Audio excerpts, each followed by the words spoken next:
Assalamualaikum warahmatullahi wabarakatuh. Saya Ulfenri NIM 20231019 akan mereview jurnal penelitian dengan tema IFRS Implementation untuk memenuhi tugas mata kuliah seminar akuntansi keuangan. Judul jurnal penelitian yang akan dibahas pada kali ini adalah Analisis Implementasi IFRS atau International Financial Reporting Standard menggunakan indeks Gray terhadap penyajian laporan keuangan perusahaan di BEI atau Bursa Efek Indonesia.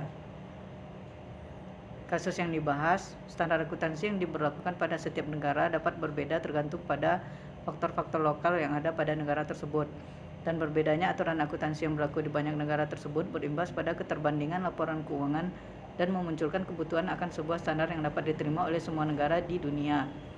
IASB sebagai badan akuntansi pembuat standar sektor swasta yang independen membuat dan menerbitkan suatu standar global dalam penyajian laporan keuangan perusahaan publik, yaitu International Financial Reporting Standard atau IFRS. Pada jurnal penelitian ini, tujuan penelitiannya adalah untuk mengetahui bagaimana pengaruh atau dampak implementasi IFRS menggunakan indeks Gray terhadap penyajian laporan keuangan perusahaan di BEI. Pembahasan teori. Pada awalnya IFRS berguna sebagai upaya untuk menyelaraskan akuntansi di seluruh Uni Eropa. Dan IFRS digunakan di banyak bagian dunia termasuk Uni Eropa, India, Hong Kong, Australia, dan lain-lain. Dan saat ini lebih dari 120 negara mengizinkan dan mengharuskan IFRS untuk perusahaan publik, dengan lebih banyak negara diharapkan transisi ke IFRS pada tahun 2016.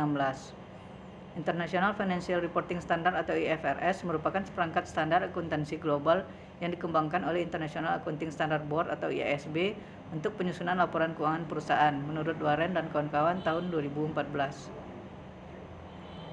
Sementara tujuan laporan keuangan menurut Pernyataan Standar Akuntansi Keuangan atau PSAK nomor 1 tahun 2015 adalah untuk memberikan informasi mengenai posisi keuangan, kinerja keuangan, dan arus kas entitas yang bermanfaat bagi sebagian besar kalangan pengguna laporan dalam pembuatan keputusan ekonomi.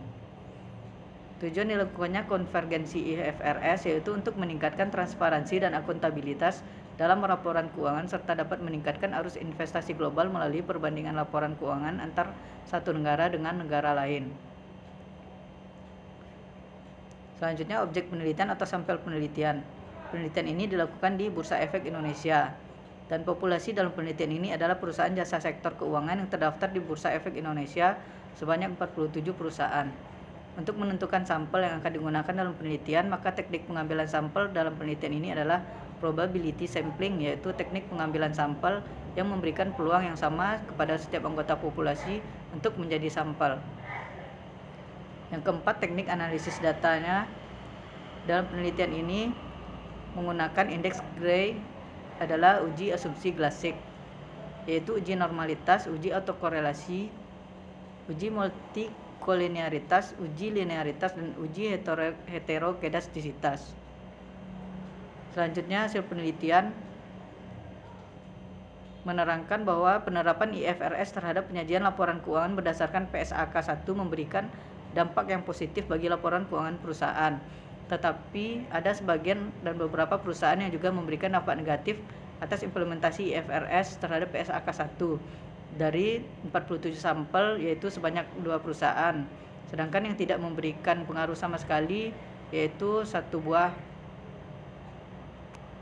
sampel dari 47 sampel yang digunakan.